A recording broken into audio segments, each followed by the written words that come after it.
Good morning प्रिय विद्यार्थियों। आज हम शुरू कराएंगे तीसरी इकाई। तीसरी इकाई में नाम है परमाणु और अणु। इसमें हम अध्ययन करेंगे कि किस प्रकार तत्व संयोग करके यौगिक बनाते हैं, परमाणु किस से बना होता है, कौन कौन से कण होते हैं, कौन कौन से नियम हैं जो परमाणु और अणु के संदर्भ में दिए गए हैं। इसके अलावा तत्वों के प्रतीक, उनके परमाणु भार, अणुभार, मूलक और मूलकों की सहायता से यौगिकों का निर्माण, ये सब बातें परमाणु और अणु हैं।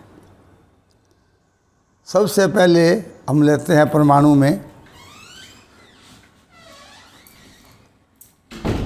दो रासायनिक संयोग के नियम।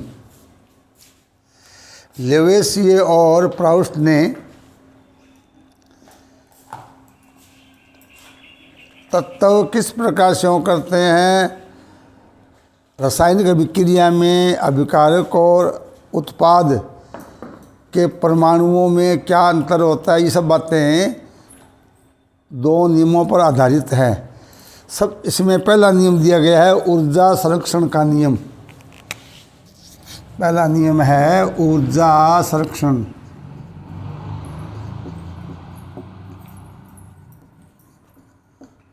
अथवा द्रव्यमान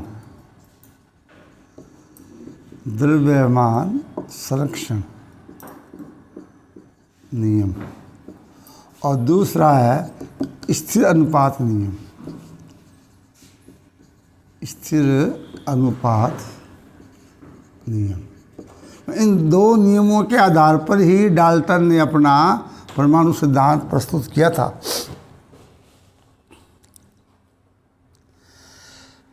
पहला नियम द्रव्यमान संरक्षण, जिसको ऊर्जा संरक्षण का नाम दिया गया है, आपको पहले इस बात में बताया गया है। जिस प्रकार ऊर्जा नष्ट नहीं होती है, ऊर्जा के एक रूप को दूसरे रूप में परिवर्तित कर सकते हैं, लेकिन ऊर्जा को नष्ट नहीं कर सकते हैं।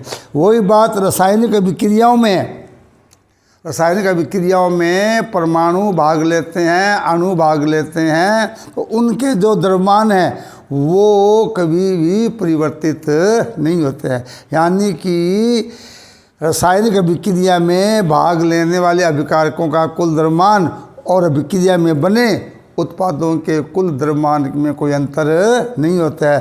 यानी भार में कोई अंतर नहीं होता है, द्रव्यमान में अंतर नहीं आता है। इसे ही द्रव्यमान संरक्षण का नियम नाम दिया गया है। इसकी खोज की थी लेवोसियो ने। उदाहरण दिया गया है कि एक शंक्वाकार का फ्लास्क लेते हैं,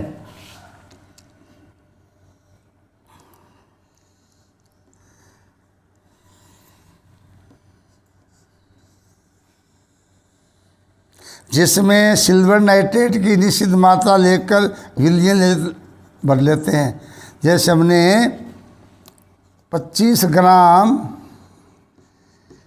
AgNO3 का जलीय विलयन भर लिया और एक परख नली में 20 ग्राम हमने क्या ले लिया, NaCl का विलयन, और इसको सावधानीपूर्वक इसमें कार्क लगाकर धागे से बांध देते हैं। यहाँ है 20 ग्राम NaCl विलयन। अब पूरे फ्लास्क को हम तोल लेते हैं, जिसमें टोटल बाहर आ जाएगा। अब इस फ्लास्क को हिलाते डुलाते हैं तो ये जो NaCl का विलयन है, परख नली इसके अंदर टेढ़ी होने से गिर जाती है और गिरने से निम्न क्रिया होती है। इस silver nitrate AgNO3 plus NaCl, इससे क्या बनता है AgCl प्लस NaNO3। पहले दोनों क्या होते हैं रंगहीन, ये क्या हो जाता है सफ़ेद। ये हमने क्या लिया था 25 ग्राम, ये लिया हमने 20 ग्राम, ये मानना बन गया 40 ग्राम और फिर से क्या रह गया 5 ग्राम। यानी भार दोनों ये मान लो कितना था 45 ग्राम था, तो वो भी क्या होता है 45 ग्राम ही होता है। मतलब रासायनिक विक्रिया में अभिकारकों का जितना द्रव्यमान होता है उतना ही बने उत्पादों का द्रव्यमान होता है। यद्यपि उनके परमाणुओं में अदला बदली हो जाती है, रंग परिवर्तन हो जाता है, लेकिन जो द्रव्यमान है वो क्या रहता है संरक्षित रहता है। इसलिए ये नियम दिया गया किसके द्वारा, लेवोसियो के द्वारा आ जाता है। द्रव्यमान संरक्षण का नियम क्या है, प्रयोग द्वारा समझाइए। दूसरा नियम दिया गया है स्थिर अनुपात का नियम। स्थिर मतलब निश्चित। आप जानते हो कि तत्वों के निश्चित अनुपात में संयोग करने से क्या बनते हैं, यौगिक बनते हैं। जैसे जल होता है, इसमें सूत्र क्या होता है H2O, अमोनिया का NH3 और कार्बन डाइऑक्साइड का CO2 होता है। तो इनमें मौजूद तत्व है, जल में हाइड्रोजन और ऑक्सीजन है, तो इनका जो भारात्मक अनुपात है वो सदैव निश्चित होता है। चाहे किसी भी स्रोत कहीं से प्राप्त कर लिया जाए, तो ये नियम कहता है किसी भी यौगिक में उपस्थित तत्वों का भारात्मक अनुपात सदैव स्थिर रहता है, चाहे यौगिक का स्रोत कोई हो। जल है, अब जल अपने कहीं से ले लो, नदी से ले, कुएं से ले, झील से ले, तो इसका भार के अनुसार अगर किया जाए विश्लेषण तो 9 ग्राम जल प्राप्त होता है। 9 में 1 ग्राम हाइड्रोजन और 8 ग्राम ऑक्सीजन, यानी इनका अनुपात क्या होगा, हाइड्रोजन और ऑक्सीजन का जो अनुपात है वो 1:8 और आयतन के अनुसार 2:1। ये तो है आयतन के अनुसार और ये है भार के अनुसार। यानी कि H2O2 जलीय विलयन के धारा प्रवाहित करें, कैथोड पर प्राप्त होती है हाइड्रोजन और एनोड पर ऑक्सीजन। इनका जो अनुपात होता है वो H2 का आयतन दुगुना होता है, O का आधा होता है। और भार के अनुसार 1 मोल जल के अंदर क्या होता है, 1 ग्राम जल होता है, 8 ग्राम O होता है, यानी 1:9 होता है। इसी प्रकार CO2 गैस, इसे कैसे प्राप्त करते हैं, कार्बन को वायु में जला दो, क्या बन जाएगी, carbon dioxide gas. Calcium carbonate को गर्म कर दो, क्या प्राप्त होगी, CO2 प्राप्त होगी। कैल्शियम कार्बोनेट और नमक का अम्ल मिला दो तो क्या प्राप्त होगी, कार्बन डाइऑक्साइड गैस। और सोडियम बाइकार्बोनेट पर सल्फ्यूरिक अम्ल मिला दिया जाए तो क्या बनेगी, CO2 गैस।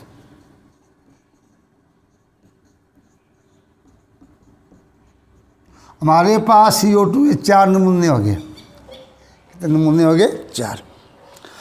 और जब चारों का हम विश्लेषण करते हैं, इनके भारों का अनुपात याद करते हैं, तो चारों ही नमूनों में एक समान अनुपात आता है। कैसे, C/O2। C का होता है भार, 12, O का 16, 32, यानी कि 3:8। प्रत्येक नमूने में कार्बन डाइऑक्साइड के अवयव कार्बन और ऑक्सीजन के बारों में अनुपात कितना होता है? 3:8 होता है। ये था स्थिर अनुपात का नियम। तो इन दो नियमों को आधार मानकर ही डाल्टन ने अपना परमाणु सिद्धांत प्रस्तुत किया। तो थर्ड पॉइंट है डाल्टन का परमाणु सिद्धांत।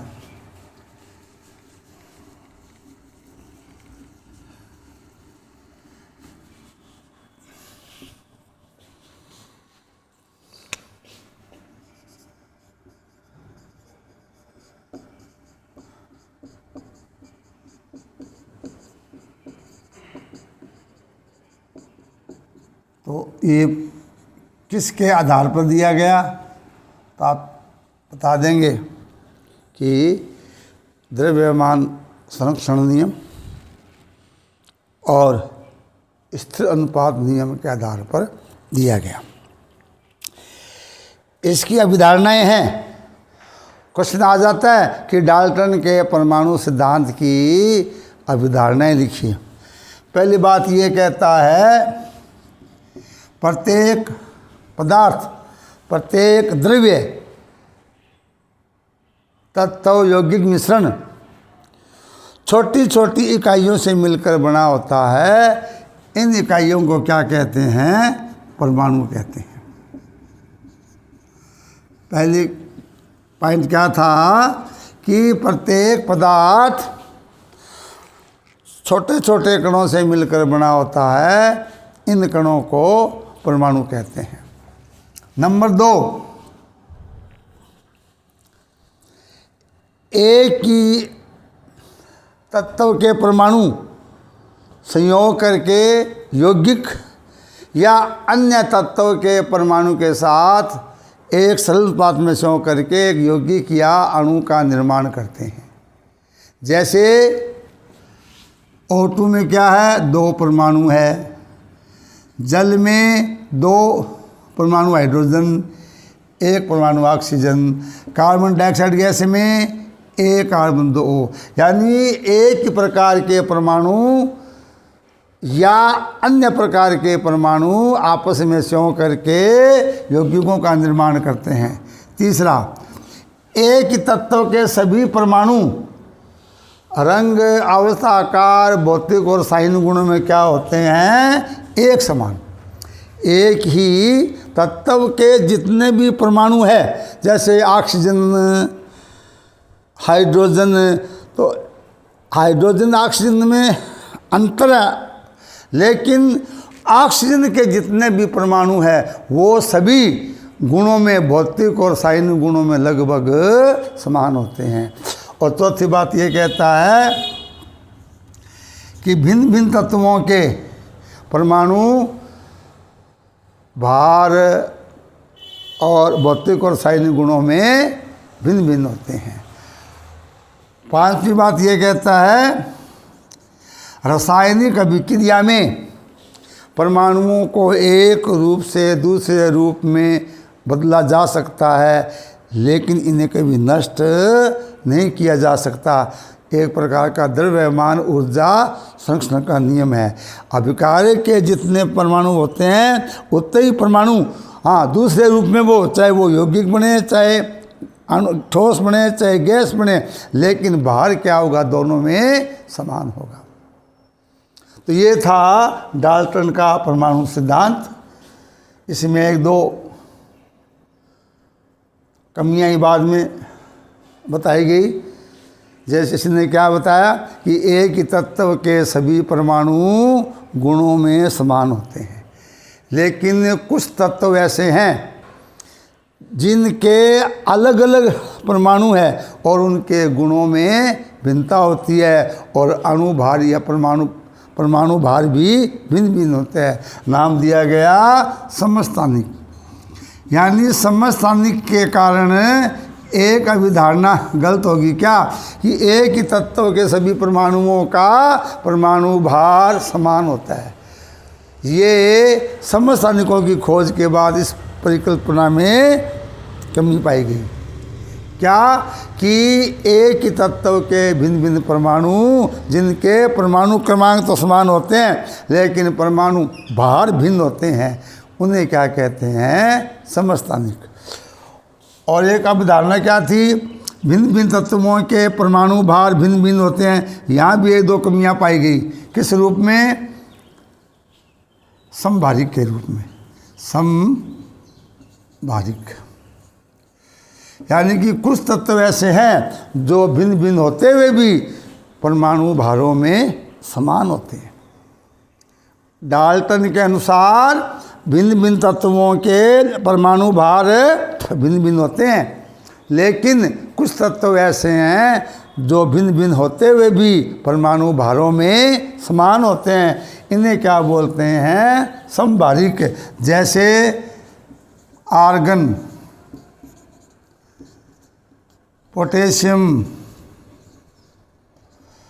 और कैल्शियम, ये ऐसे तत्व हैं जिनके परमाणु भार लगभग क्या होते हैं? समान होते हैं।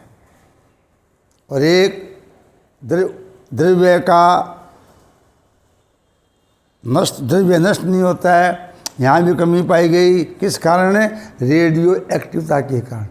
कुछ तत्व रेडियो एक्टिव होते हैं जो स्वतः ही विशिष्ट प्रकार की विकिरणों का उत्सर्जन करते हैं, अल्फा बीटा गामा, जिससे उनके द्रव्यमान में परिवर्तन आ जाता है। तो ये डाल्टन के परमाणु सिद्धांत की कुछ कमियां थी। बाकी का कल। Thank you.